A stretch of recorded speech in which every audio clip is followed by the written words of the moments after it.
Hello there, everyone. Welcome back to some more Let's Play Occult Chronicles. It's been a while. It's been a year. And I found a way to record such games on my new computer. Fraps can't do it any longer, but OBS Studio can.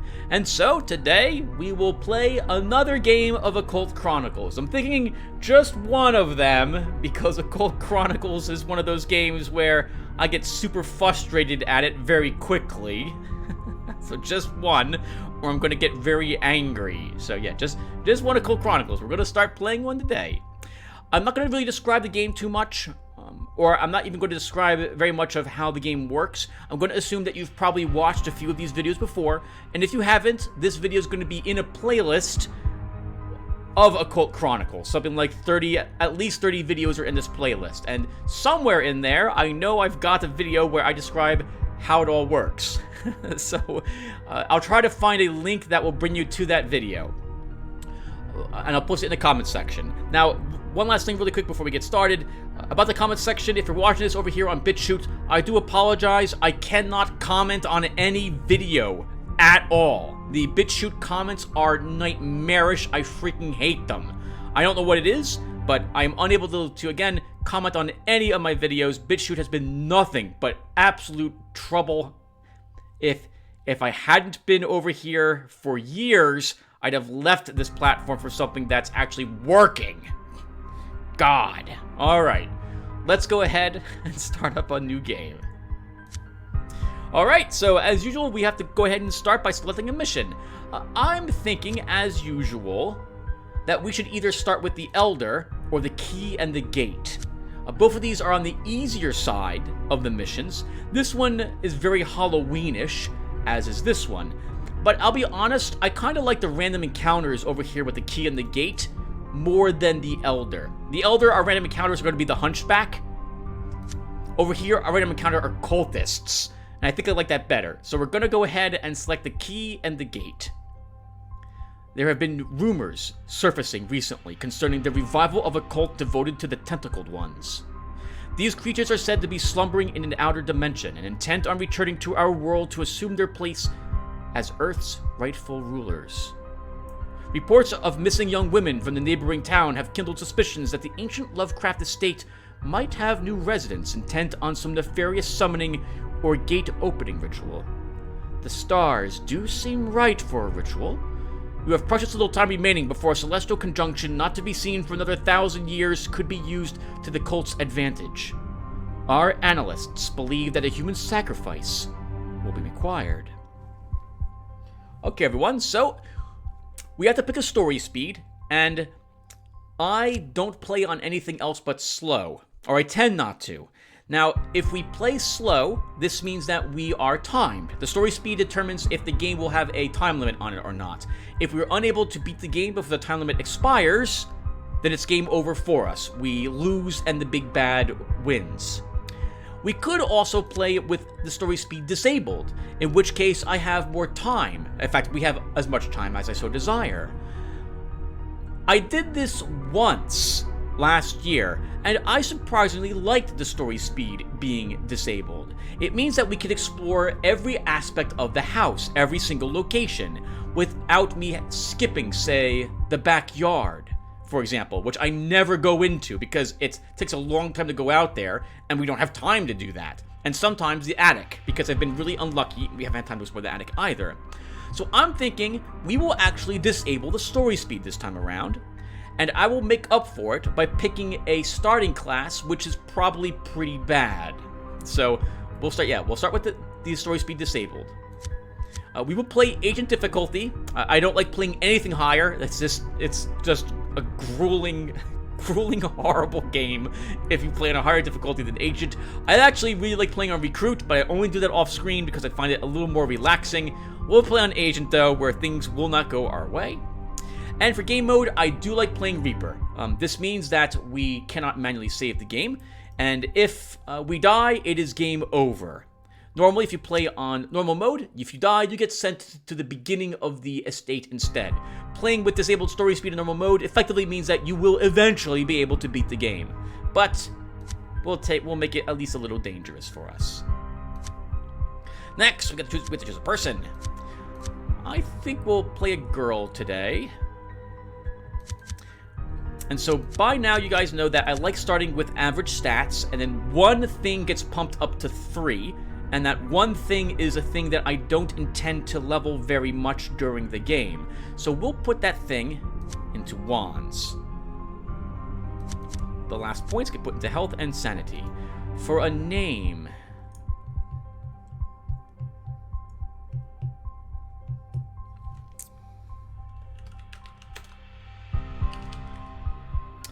How did she...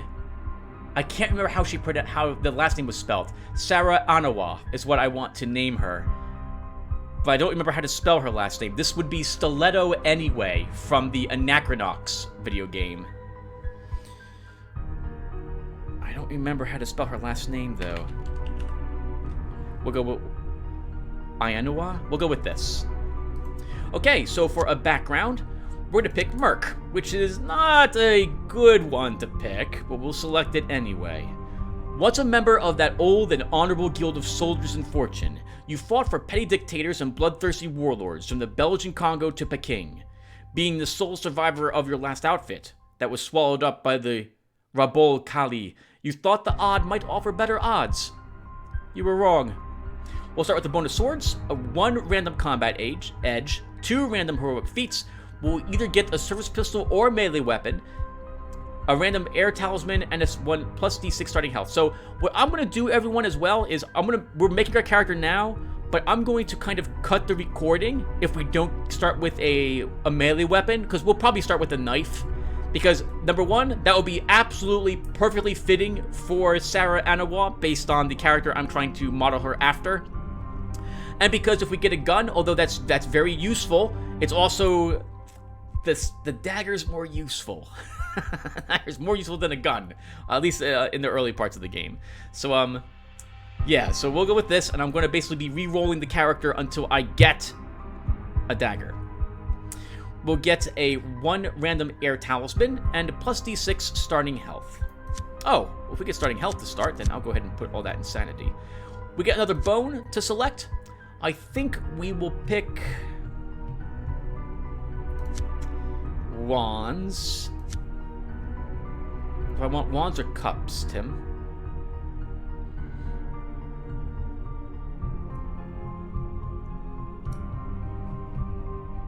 So the mercenary starting background can level swords and cups. Maybe we'll go with this, because we can get our cups up to 4 points. No. It's gonna be tricky. No, we'll go with this, and we'll take the bone of wands. For a starting edge, I'm going to take what I usually like taking, that's lightning reflexes. Another good one, I think, is that Mental Fortress? Yeah, Mental Fortress is also a very nice one. Lightning reflexes makes it easier for us to dodge traps. Traps are nightmarish. We want to dodge all the traps we can get. Mental Fortress makes it so that it's easier for us to pass horror challenges. Since I don't intend to level my wands all that high, this could also be somewhat helpful to us, as could something like Adaptive Intellect, which lets us draw additional cards. Artful Dodger could be as well.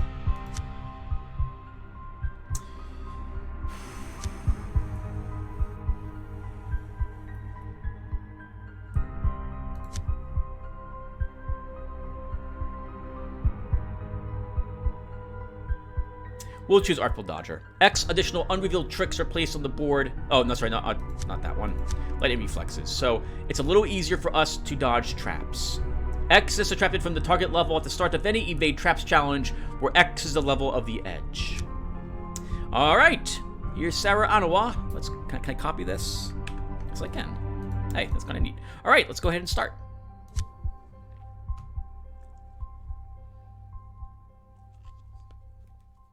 Come on, game. Give me a dagger.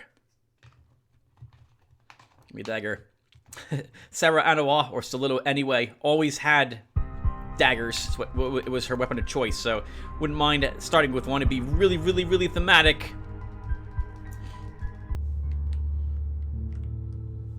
Hey, everyone.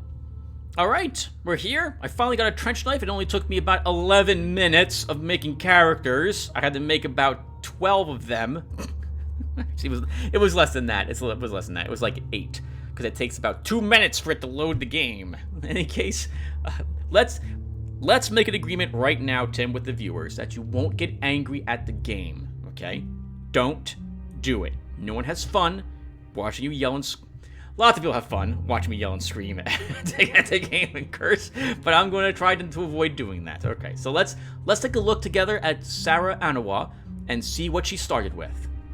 So we have a trench knife, and the reason why I wanted a knife rather than a gun is mostly because whatever knife we would have gotten gives us a +1 swords bonus. Most melee weapons will give you +1 swords, so this is increasing our sword statistic from a 2 to 3, which is very helpful at the very beginning of the game. The trench knife lets us use Stick It during combat. We can use it once, roll 1 bone, and bump the card value up on a random non-face card in hand plus X, where X is the number of swords rolled. Okay, so that's nice, so we will benefit from this. Let's go ahead and take a look at what she got for her edges. Street Fighter. Whenever a melee weapon special ability is used, X is added to the bump down applied to any non-face trick cards. As a result, where X is level of the edge. So, useless. A Street Fighter does not help me with the trench knife. This was a useless edge, so we only effectively have lightning reflexes. We will need another melee weapon, and that melee weapon, we're going to have to hope, actually applies, a special ability is to reduce the level of a trick card in order for us to benefit from Street Fighter. Lightning reflexes is at level 1. There's both our bones. You have no clues. Let's take a look at our feats. Whirlwind. I don't think this is helpful either to us. Roll 1 bone and bump the card value up on X random non-face cards in hand plus X, where X is the number of swords or cups rolled. Okay, so that sounds like that will help us. Oh, okay, so it does. Yeah, so Whirlwind totally helps us. That's actually kind of lucky, because critical hit is useless. Critical hit. Roll 1 bone and then select a revealed non-face trick card and bump its card value down -X. So this works on trick cards. This works with cards in hand. This works with our melee weapon. This requires a ranged weapon. Critical hit is a gun. Gun. It's not a gun. It's a feat that requires us to have a gun. Now, luckily, we will probably have an opportunity to get a gun somewhere here on the first floor, if we can get lucky. And guns are more easier to find than melee weapons are in the game. So let's hope we'll get lucky enough to get one. All right, so we have only 1 useless feat, not 2, thank goodness, and we have 1 useless edge, which I kind of expected. But we're here to go. All right, we're here to go. We're ready to get going. And here's our talisman. All right, so let's get started. And I think since we're kind of close to this door, we'll start by going that way.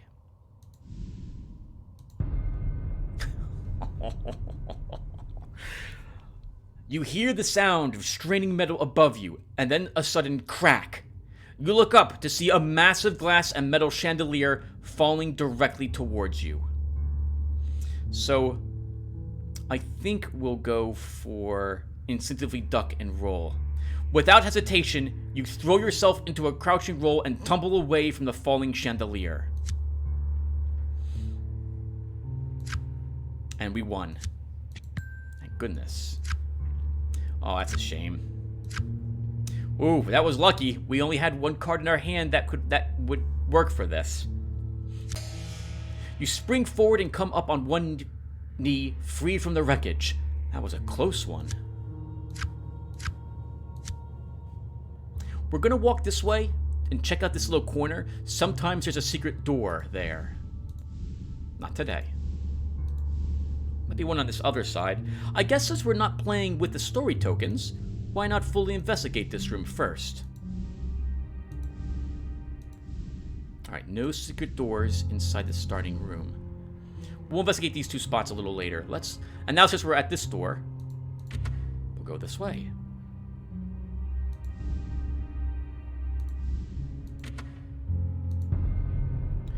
You see a locked wooden door. There's a worn keyhole right where it belongs, but no sign of a key anywhere. That's not a good chance to pick the lock, so I'm not going to make the attempt at the moment. This is a schoolroom, so this mansion had multiple children living in it at some point. You hear a faint tapping sound at first. As you step closer, you observe a large chalkboard covered in some strange formulas and symbols. The equations seem to be writing themselves. Suddenly, a ghostly figure materializes in front of you. It turns away from the chalkboard and, holding a piece of chalk in its ghostly hand, seems to examine you. Your mind fights to stay focused despite this supernatural assault against your senses. Horror check all.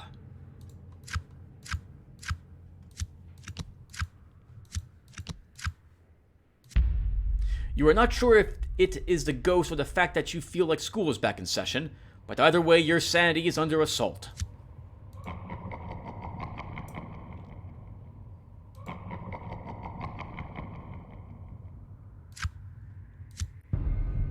You behold the ghost of what was obviously a school teacher. By the way she projects herself, you would guess that she must have lived in the middle of or late 19th century. She seems to be looking around the room as if she were searching for something. A question from a student, perhaps. We do not have the wands or pentacles necessary to actually get a quest from her, so we're going to have to flee her instead. You decide to muster your courage and remove yourself from the supernatural encounter.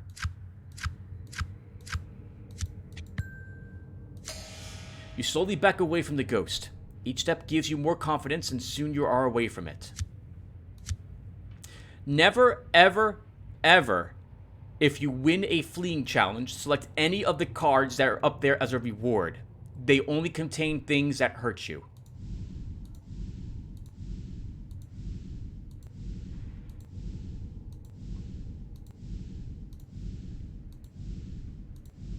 Alright, looks like the schoolroom is completely clear except for her.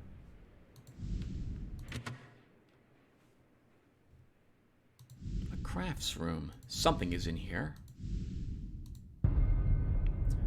You thought at first that it was some type of decorative statue, but as you get closer you realize that it is a large stuffed animal. Its white fur, black nose, and ferocious claws reveal it to be a polar bear, in point of fact. Suddenly the polar bear begins to stir. A green, ghostly vapor seems to be animating it. You have seen this type of possession before, and it never ends well. You find yourself fighting a wave of panic that threatens to turn your will into jelly. Not today, it does not. Your mind is strong. You've seen things far worse than this. After all, you have read the briefings on what actually happened to the Franklin expedition. This doesn't even raise an eyebrow compared to that.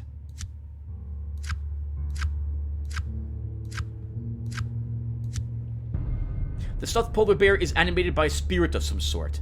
It doesn't read as evil, but you sense a tremendous rage behind it. It won't care what your intentions are. You are alive and it isn't. It rears itself up on 2 feet and awaits your move. It obviously has no intention of fleeing. You sense that it feels cornered here, and intends to fight to the finish. We do not have a good chance of beating it in combat, so we'll have to flee. If you can muster your courage, you should be able to give it the slip.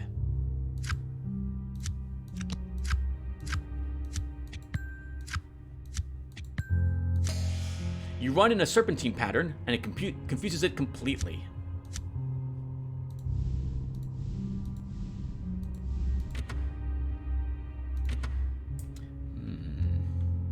Dining room? Grand dining room. It looks like this will lead into the same area that this door leads. Another room here. So we'll explore the dining room and go around the south.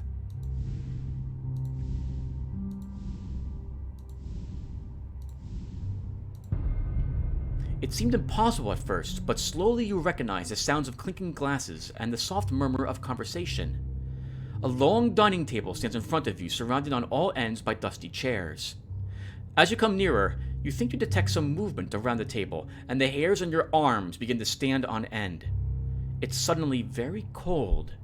A ghostly face peers out from behind one of the chairs, and in a heartbeat, you see the apparition seated all around the table. The scene twists at the threads of your sanity. You struggle to comprehend this brush with the supernatural.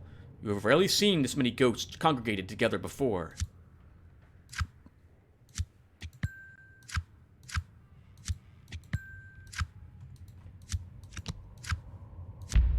Your mind attempts to find a safe spot at the shock of confronting this otherworldly scene. Before it can find a refuge, the damage is done. You're confronted with a very unusual scene. You stand before a dinner party of ghosts who, for the most part, seem completely oblivious to your presence. Occasionally, you see a ghost looking around as if trying to find a servant. However, most seem fully preoccupied with ghostly gossip and dinner chatter. You decide to use your powers as a medium to tap your ectoplasmic knife against a glass and grab their attention. Maybe a direct approach will let you start a conversation so that you can gather some information. Of course, there are some risks involved with this approach.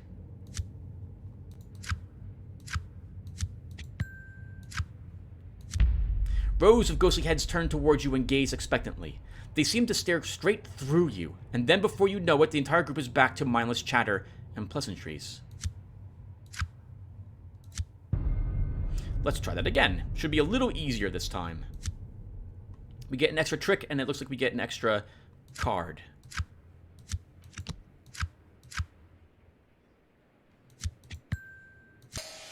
Rows of ghostly heads turn towards you and gaze expectantly. You offer a pithy toast, and they seem pleased. Before you know it, you are gabbing away. The general consensus is that the lack of a proper dessert is spoiling the festivities. You hear raucous cries for dessert, and many of the ghostly guests are looking expectantly towards you.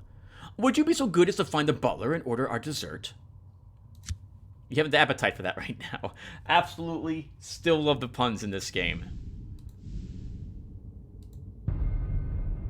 A group of cultists emerges from the shadows. They seem to be exceptionally stealthy. They must be scouts or guardians for some organized group that has taken up residence here. This group looks particularly dangerous. They seem well-trained, well-armed, by the look of them, well-organized. You can't tell exactly how many there are, as they move in a tight formation to hide their numbers. I love this picture, too. That's really good. So, it has been some time, everyone, since we've played this game, and I feel like especially because I forgot to mention it at the beginning of this video, I am playing a modded version of the game. I have tweaked numbers, I have added options for different combat encounters, I have added certain rewards for certain encounters that you have, etc., etc. So there might be options available that you'll see Sarah Anawa have that are not in the base version of this game. I have modded the game, of course, myself as well. This is not available on Nexus or any other location, and I do not feel confident enough in releasing it, because there may be a glitch or two in here which actually shuts the game down or makes it unplayable, and until I know for certain that those are gone, I don't feel right giving this away. Just a heads up. This is because if you like what you see and you decide you want to pick up the game, you won't get what I've got. Just as a heads up.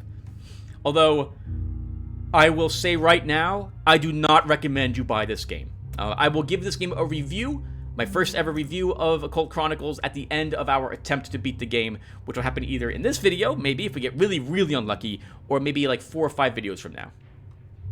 Alright, so our options are to attack them. That's not a good chance. We're likely to take some damage there.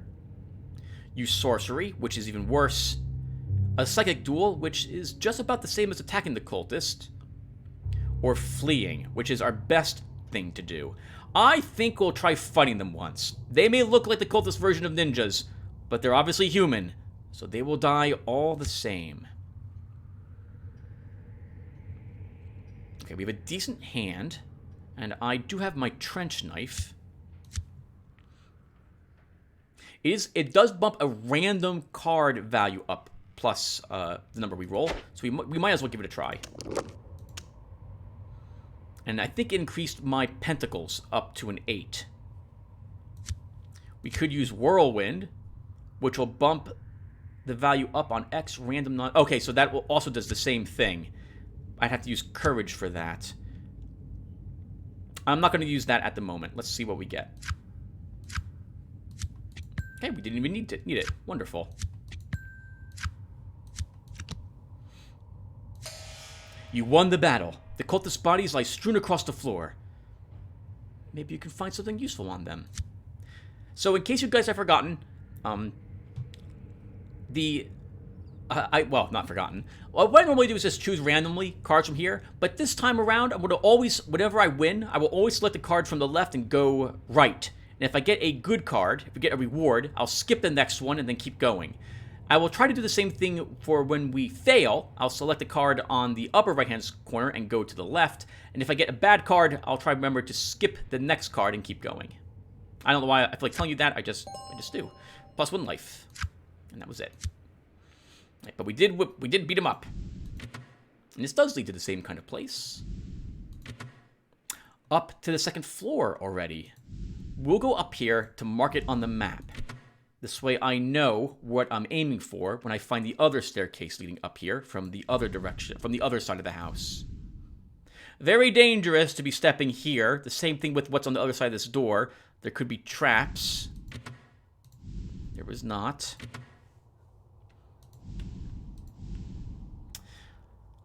Ah, the body bag hallway. If you have disabled the story tokens from being drawn, this hallway can be a good place for you to farm experience, since you can fight multiple zombies in this hallway. I promise not to do so unless we absolutely must do so. You saw them lying on the floor, but you obviously didn't connect the dots. You started off down the hall, giving the burlap sacks a wide berth. You slipped past one large bag and then stopped in your tracks when you heard the ripping sound of cloth being torn by some sharp instrument. You turned to face the sound and witnessed a decaying corpse rising out of the remnants of the bag. The sharp instruments are its razor-like claws. Your wishful thinking has put you in a tough position. Body sacks lying on the floor? What did you think was going to happen?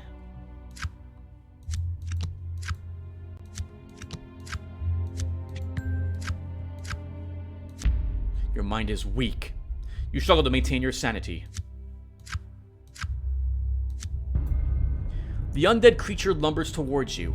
You know exactly what it intends. At this point, it is fight or flee. You had better hope the rest of those bags don't start moving. Attack it. We've got the same chance we had against the cultist of beating it. We actually have a good chance of beating it with sorcery. So I added the sorcery chance. So what's happening here is that when it comes to the other types of encounters I added in my modded version of the game, I made them equal to what the other option was going to be. So for example, there was no way to use sorcery here, or to engage it in a psychic duel normally. Well, there was only attack the zombie. I added these two means to fight it, and I made them equal this one. However, it looks like the game is making the attack the zombie and engage in psychic duel a little tougher. In case you've forgotten, remember that the game has some sort of AI in it that tries to make the game tougher on you if it thinks you're doing well, and makes the game a little easier for you if it thinks you're doing poorly, depending upon what your stats are, your amount of hit points or sanity, and the amount of items or what have you that you possess. So let's try attacking it.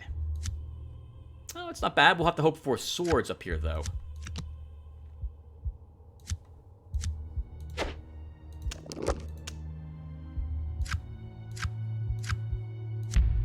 You lost the battle. The zombie overpowers you and things go from bad to worse.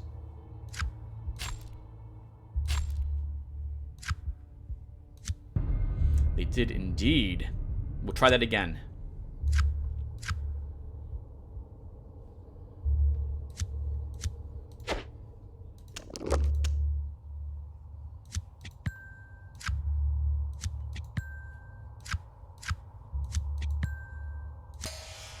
You won the battle. The zombie lies scattered on the floor in several pieces. You decide not to put them back in the bag.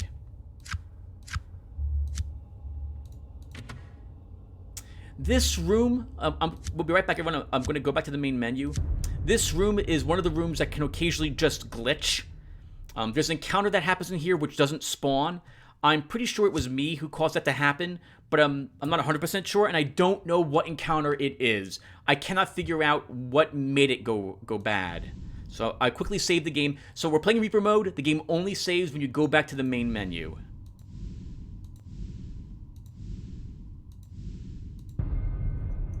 Your attention is drawn to an old iron bed that seems to have a large lump lying under some old dirty covers. You approach carefully and notice the shape of a body. A blanket is pulled up over the body's head.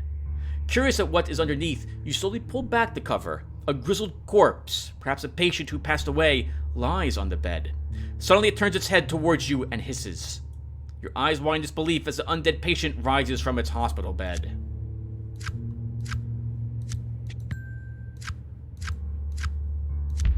Your mind is weak. You struggle to maintain your sanity. The dead patient sits up and then turns and plants its feet on the floor. You are certain that it's upset about a lot more than its hospital bill. Let's fight it! You know how to handle the undead. That's one of the first things they teach you at the Odd Academy. Destroy or disable what's left of the brain, and you should be just fine. Well, not with this.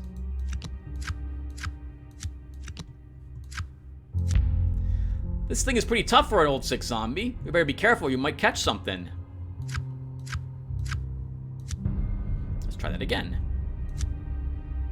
I really should use the knife. Let's see, but we don't need it here. I'll use the 8. Alright, and we win. It doesn't matter if I roll even a 6, I cannot make the 5 into a page. Oh, that went a lot better. You knock the head clean off its shoulders and the withered body collapses to the floor. The doctor is in the house.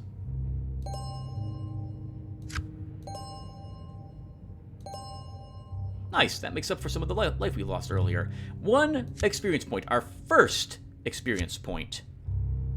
I think we could use cups up 1 point, and then we'll work on adding a new skill card. I want something that can increase our pentacles, I'm thinking. Which would make sense for Sarah Anawa. So Little Anyway used slow spells when in the Anachronox game, if I recall correctly. Another zombie. Okay, so we will fight this one as well.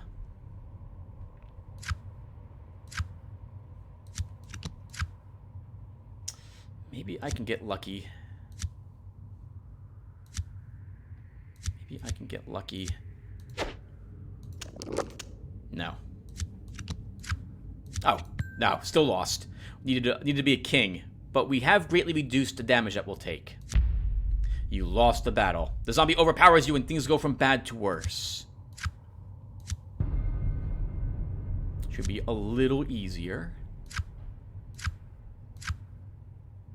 We might as well play the queen.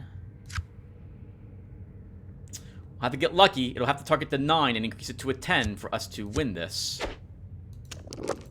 It did. Nice. You won the battle. The zombie lies scattered on the floor in several pieces. You decide not to put these back in the bag either. Maybe we should have. Maybe the same zombie's getting up.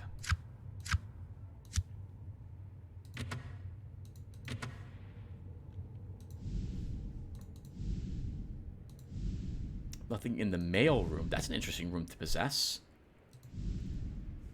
I guess they store various like receipts and bills here too. We'll come back to this hallway.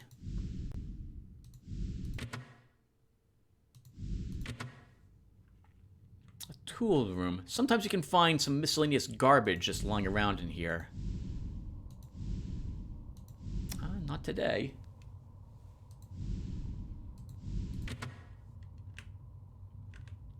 This is probably going to lead to the kitchens or lead to the backyard.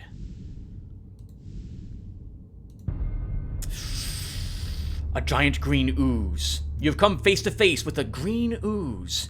You didn't even notice it at first. It sticks to the ceiling, hidden in the shadows, waiting in ambush. Suddenly, it drops to the floor with a sickening squishing sound and forms up in front of you. This is one of the counters that can instantly kill you if you decide to try to fight it or flee and fail. It can go bad very quickly. You feel a rush of adrenaline-fueled fear sweep over you. This lab experiment gone bad could mean the end of you.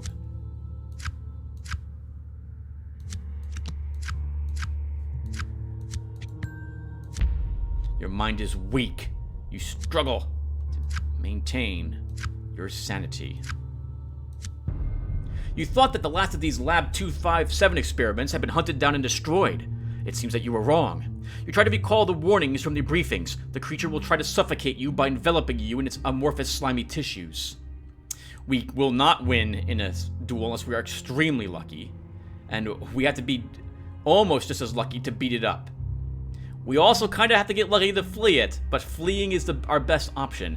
This isn't a battle that you want to fight right now, and you decide to get away to fight another day. That's not promising at all.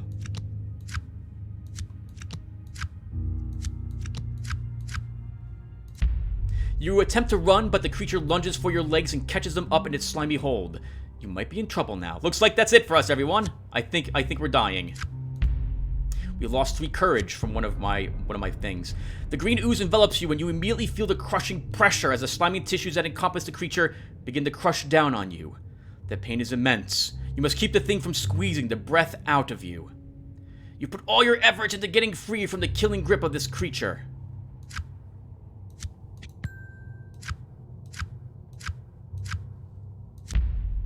You struggle and squirm, but to no avail.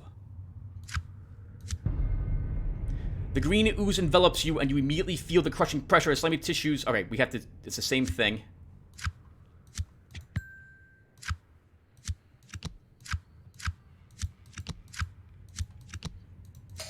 You're not sure how you did it, but you managed to win free of the creature's embrace. You should be more careful next time. Yeah. I have choice words for you, Vic Davis. And I'll hold on to them at the moment. We have to flee again. We cannot beat this thing in a fight. It's just not going to happen.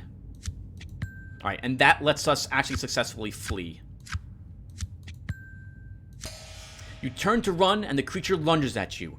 But it's too late, and you are safely away. We actually managed to get an evade check passed, so we can stay where we are. It is the kitchen. This is where the dessert will be, everyone. I'm sorry, the cook, I think, might be in this location. But we can't go... If I go in here, we have to deal with the slime outside to get out. And I need to pass that evade check again. In other words, I need to get, I think, the target number that's shown. I need to get, I think, 3 or 4 higher than it in order not to be forced back into this room. So we will just have to pass on that. And anything in there. Oh! Oh. Wow. This room is extremely dangerous. The only way we'll be able to get on this side is across these planks here. And the planks have an encounter on them, which is going to make it really difficult for us to pass over them. And if we fail, we end up in the basement, and we're probably going to die in that basement. All right, let's take a look at the clue token we picked up. You find a pendant containing a carving of some tentacled monstrosity. Who would carry such a thing? Makes the final battle a little easier. Well, our choices are the giant green slime and hope we pass an evade check so we can get on the other side of it, or try to run across the plank. I don't like either of these options. I think we're looking at game over for Sarah, which is kind of fitting, playing Occult Chronicles and once again dying with our character at the first attempt. All right, so they're both really bad. I don't like either of these. But ending up in the basement, I think, is far worse. It's far worse than the green slime, because we have a chance to get out of the green slime. The basement, the traps down there are bad. The creatures down there are equal to or worse than the green slime, in so much that they're very difficult to get away from and will be in a bit of a maze. And getting out will also be difficult because we'll have to find the way out. So I think we don't have a choice but to go back and try the slime. Alright, well, we have to... I'm going to flee it because I don't think we can beat it up.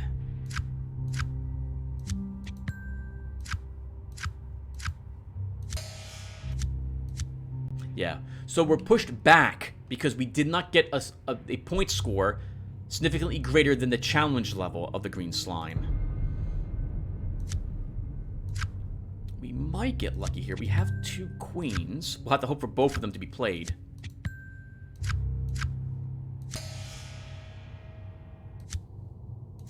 Okay, and we got to stay where we were. So we're not going to investigate this location because we'll have to get very lucky to do that again with this green slime. We'll just keep being knocked back into this room. Yeah, it's unfortunate. One of these doors will lead to probably the backyard, but I don't think I can explore it yet. We need our stats higher before we can fight the green slime.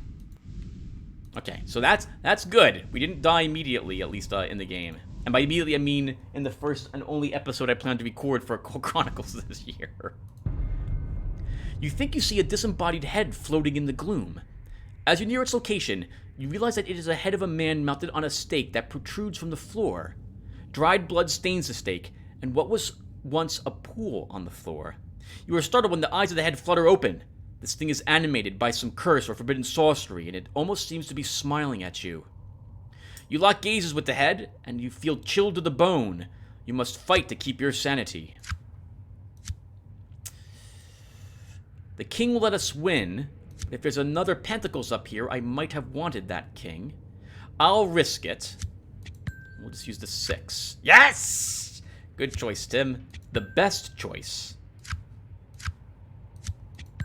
We would have won anyway with the knight here. I mean, the king would have let us win here. But I'm really lucky that we held on to the king.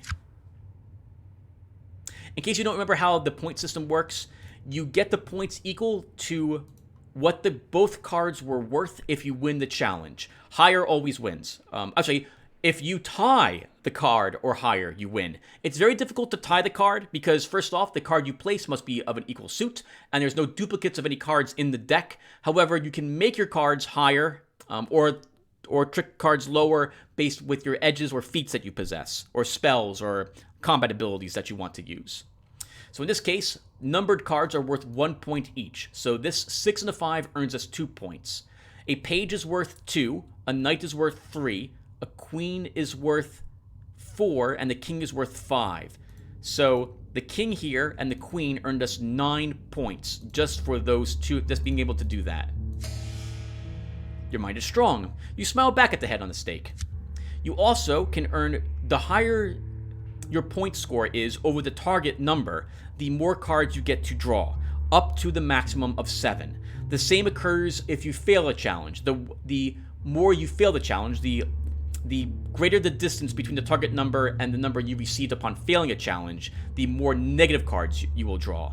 You don't have to pick positive cards. You must pick negative cards.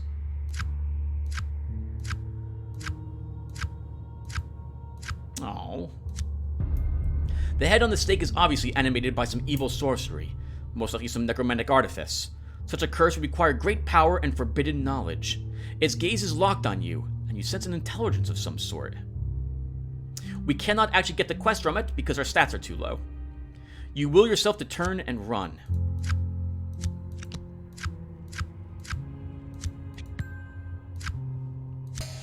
You break your locked gaze with the head and quickly run away. Yep, Sarah Anawa, the running expert. We're going to be running from many things here, everyone.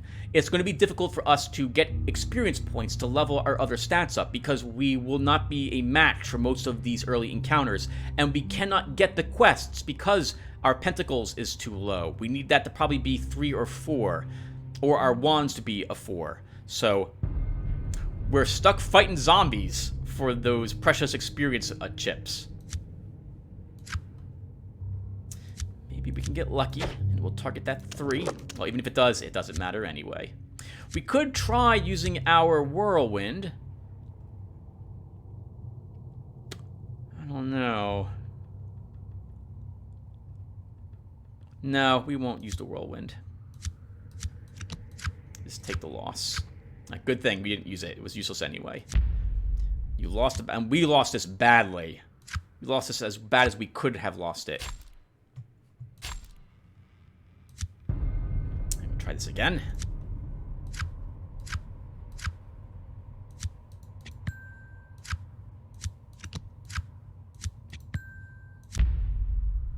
Still lost. Sarah's not used to fighting inside these hallways. This zombie must have been the same zombie we killed earlier twice, because it's on to her how she moves, ducks and weaves. It's currently ripping her to shreds. Can we get that 4 higher? Sorry, that 5 higher? No, we can't.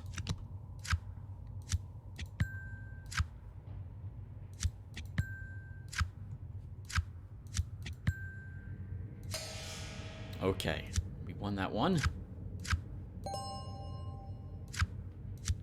One more precious experience point. We'll go into cups.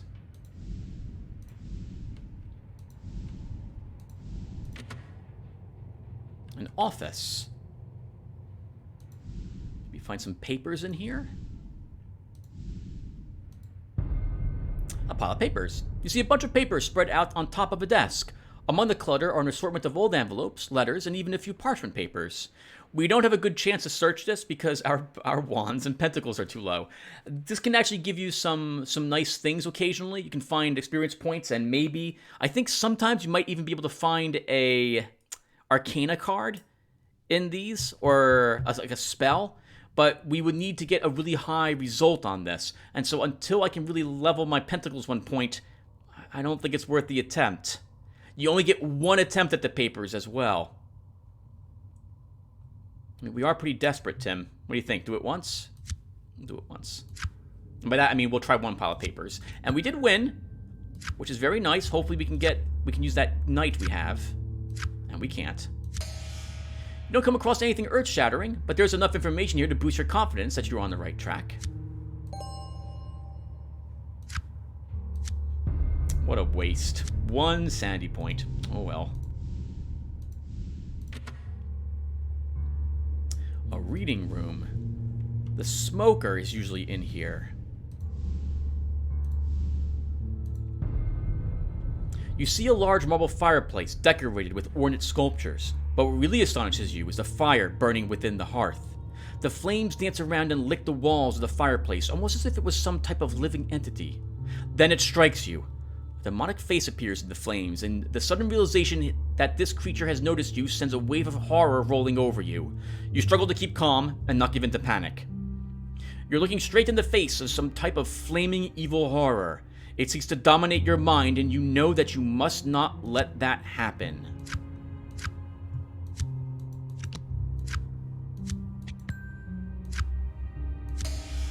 Your will is stronger than this evil creature of flame. You force it out of your mind and hold on to your sanity.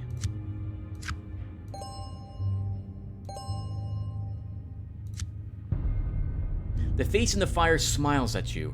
This demonic creature must have been bound to the fireplace. How long ago and by whom are questions that you cannot answer. You cautiously step forward so that you can examine the situation in more detail. The demon seems contained within the hearth, but you have no idea how strong his binding there is. We could try bargaining with him, or try banishing him. Banishing, we're not likely to succeed with only 4 draw. We might be able to bargain, but if we fail this, it will leap out and attack us. I think, though, I don't really have a choice. I need the quest, because I really want to gain more experience points. So we'll try this. Something strange is going on here. You sense the opportunity to communicate with the demon, and perhaps figure out how it was bound here. And for what purpose?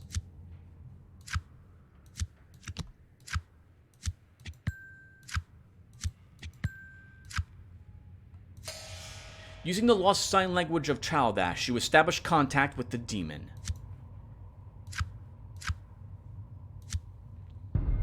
The demon states that it was recently bound here by an acolyte claiming to serve some dark master. It's clear that the demon thought the human insane and dabbling in things that were way over his head. The acolyte somehow managed to find a list of demonic names and binding rituals in some forgotten tome. The demon says that the acolyte would write them on small enchanted slips of paper. He believes his own name to be in the acolyte's pocket. He perished a few short hours ago when he foolishly attempted to summon and bind another demon, but got the slips of paper mixed up. Find the acolyte's body, then bring the name to the demon, and he will reward you. Notice the eerie glow at first. There was a large vase set on a pedestal. The opaque glass base is topped with a ceramic lid that is marked with strange runes and glyphs. You observe the vase, Wait. As you observe the vase, a face materializes within it. It swirls around the inside, locked in a horrific silent scream. The face in the vase is truly disturbing. You can't actually hear it scream, but the expression evokes an overwhelming urge in you to scream as well.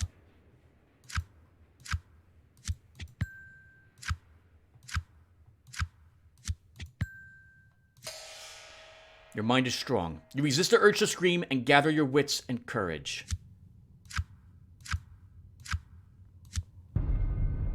The face swirls around the interior of the vase, illuminated from within by a ghostly blue energy. The silent scream still echoes in your ears, or perhaps only your imagination. You recognize the vase's construction and the runes etched along its lid. This is a spirit jar, its sole purpose to bottle up and slowly leech off energy from powerful beings. You should proceed with caution. So, as you can see, we do not have a good chance to destroy the jar. In fact, because our swords is so high, it's not really, it's 3, the game is making this impossible for us to actually try to destroy it with our knife. However, this is part of a quest, everyone, and we actually don't want to destroy it, so we're going to leave it alone.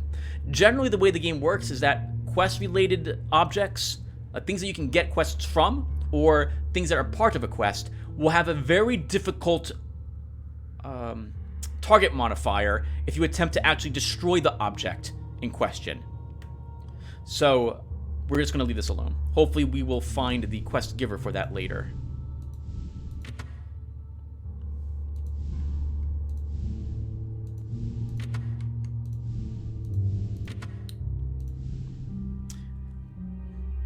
A part of me is tempted to try this, only to show you guys what that is like. The moment you step on this, I don't believe you are allowed to step back. You must cross it. So if you don't like the number that's present, the target number, or the numbers you need, like the number of card draw tricks you have, there's no choice. You're running across those beams. I believe it's based on your cups attribute. So our cups is only a 2. It would not work very well for us. We will avoid this room at the moment. Actually, no, we'll go into it, but I'm not going to interact with any question marks we see. We will not be able to actually successfully, I think, pass them at the moment. One of these is probably a crocodile.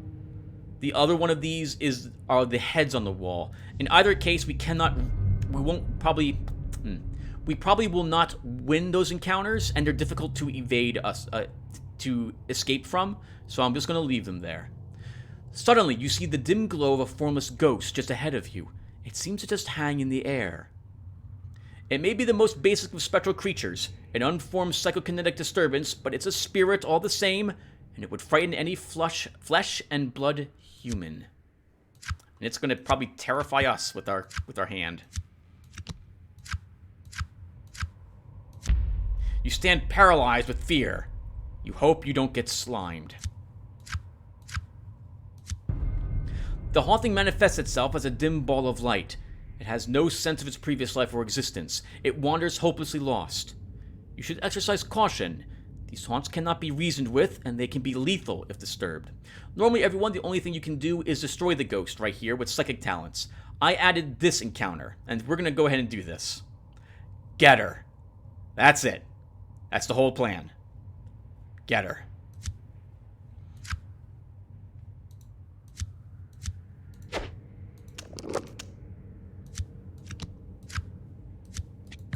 Yes, and we did.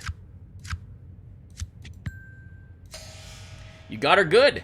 No one's going to believe how you did it, and you're not sure you are either. Remember, everyone, that I added encounters to these. Generally, what I was aiming for is that the game is extraordinarily punishing. So there's no way to make a balanced character in Occult Chronicles. You cannot you cannot rise to every single challenge. One of your stats is going to be very weak. And in Occult Chronicles, if you have any low stat, you're probably going to lose the game. Combats become impossible for you to win. Horror challenges become impossible for you to win. The traps will instantly kill you. It's bad. Or you can't get quests. It's very, very, very difficult to make a balanced character. And so I wanted to try to balance that a little bit by making it so that if your character is not designed to fight certain creatures, in this case, ghosts and specters, for example, require you to have high wands and pentacles, I added an option so that you could actually physically fight them instead. Doesn't make a lot of sense, but this game doesn't make a lot of sense with some of the options that you have anyway. So I went ahead and did that, and the reverse is also true. If a creature like the zombies, for example, they would not let you use a magic spell to deal with it. There was no wands or pentacles option. I added options to most of those encounters as well, in order to balance that aspect of it too. I tried to remove all the negative cards from from succeeding a fleeing challenge, but I was not able to manage that, unfortunately.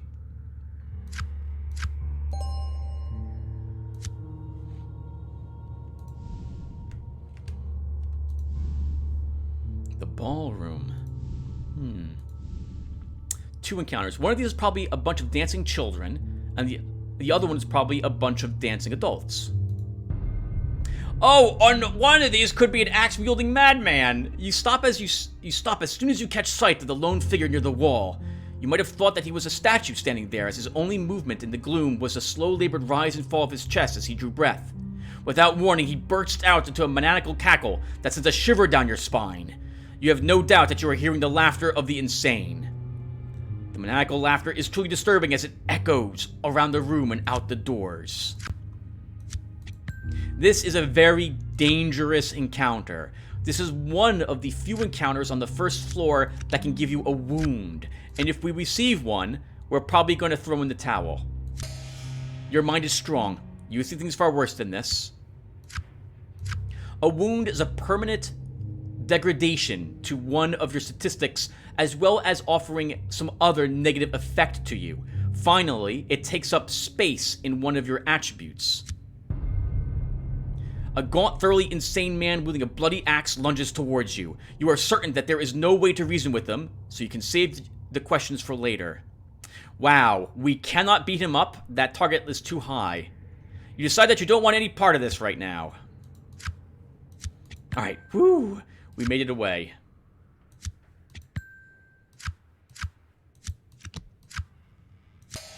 You turn and run. As the maniacal laughter fades into the background, you start to feel better. I believe you can actually get his axe from that encounter. It's one of the few ways to get an axe. Like, it's not guaranteed, but it can show up there. We will try fighting him later, assuming that we are still alive later. Your attention is drawn to an old tapestry hanging on the wall that depicts a medieval battle of some sort. It looks like it should be in a museum.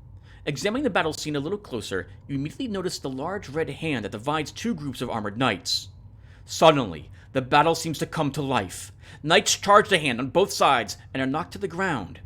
You stare at it in amazement, wondering if you are hallucinating. Your eyes widen in disbelief as the battle unfolds before you. Ghostly vapor seems to enshroud the tapestry.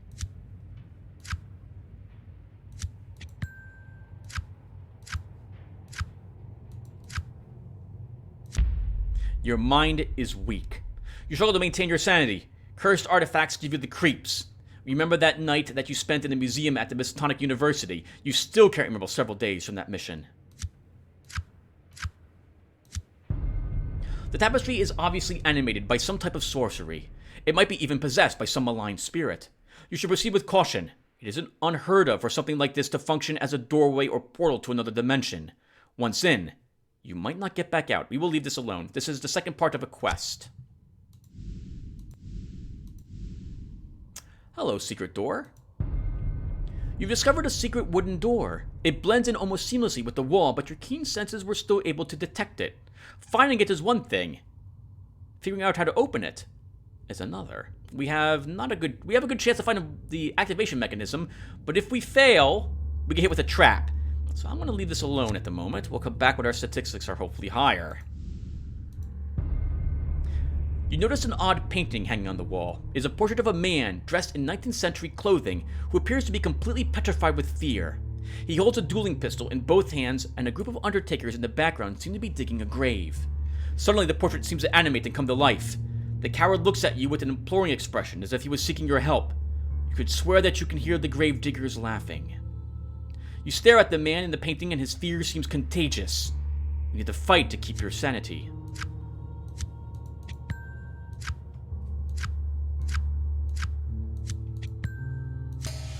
Your mind is strong. In a playful way, you exclaim "boo" to the ghost, and he starts to shake and sob uncontrollably. This is the second part of a quest, I believe, or the first part, but it requires a much higher pentacles and or wands for us to get. I think we need 4 in both of those. The coward in the portrait seems to be actually shivering. He seems to be fumbling with his dueling pistol, and you fear he will discharge it accidentally. There is obviously a spirit trapped in the painting by some sorcerous curse. So I think we will run. You can't believe you're even thinking of this, but running from this cowardly creature might be the best course of action. It is still a supernatural apparition, so you'll need to conquer your own fears first. Yeah, we might be able to beat it in a duel. It's the same chance we have of defeating a zombie, for example. We have a better chance of running, so we'll try running. It wasn't that difficult after all. You feel a little sheepish about it, but no one else has to know.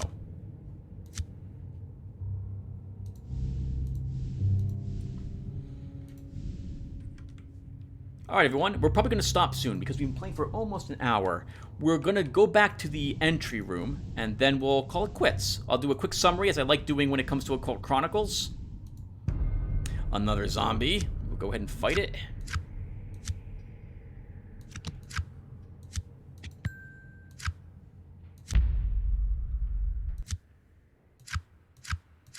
I keep waiting for a wound to show up. I think it's a little too early for wounds, and we're not doing very well, so the game probably won't give us one up here. But it's still dangerous, risking fighting these creatures if we get bad cards in our hand. This is a very nice hand, though. Of course, we'll need pentacles, cups, or swords to show up there, not just wands. So I'm going to go ahead and play our King of Cups, because I'm a little worried that we won't be able to play it later on. We only have 3 cards left, so let's play this.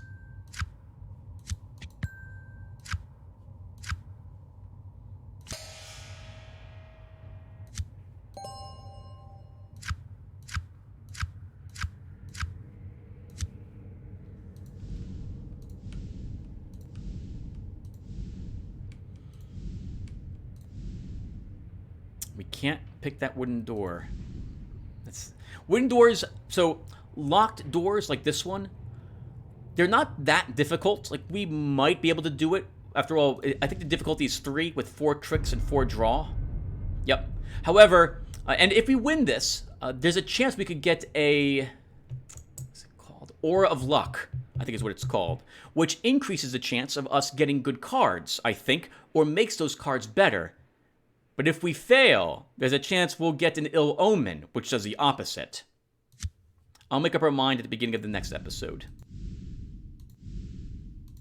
Alright, so we'll call it quits here, everyone. Let's summarize what's happened. Well, we've explored what probably is about 1/3 to 1/2 of the first floor. Maybe 1/3, because we weren't able to get into the kitchens. We have run from most of the encounters we have discovered that are fixed encounters. We have gotten only 2 points of experience so far, after an hour of playing the game. If we were playing the story mode, we would have probably drawn at least 1 story token at this point. And in truth, I would have probably thrown in the towel and said, we're not going to do it, this character is too weak, and we have to give up. Because in all honesty, the mercenary class is extraordinarily weak, one of the weakest that you can pick. I think the only worst one is a circus performer. But we are surviving so far. Overall, we have managed to lose 3 life and 1 sanity, and we've traded 2. We've gained 2 experience tokens in trade for that. Oh, that's a pretty rough first floor. We did manage to find 1 clue token so far. I think there's 7 or 8 of those total. We did manage to get 2 quests started, which is very lucky considering our very low statistics. So that's promising. If we can find out where we can complete those quests, like find the second part of them, we will go back and turn them in for the other, I think, experience tokens we will earn. So what I intend to do as well, everyone, is that if I run out of encounters, which is to say, I enter them, we flee from them, etc., and we have explored as much as I feel confident that we can explore without dying, then instead of coming back here and farming zombies, I will begin trying to do the tough encounters. even if it costs us the game, because I don't think grinding is something we should do in Occult Chronicles. But overall, we survived our first episode here. We don't have much to show for it, but on that same note, we did live, and we didn't take any wounds, so that's good. Alright, everyone. I will see you all in the next one. Take care, everyone.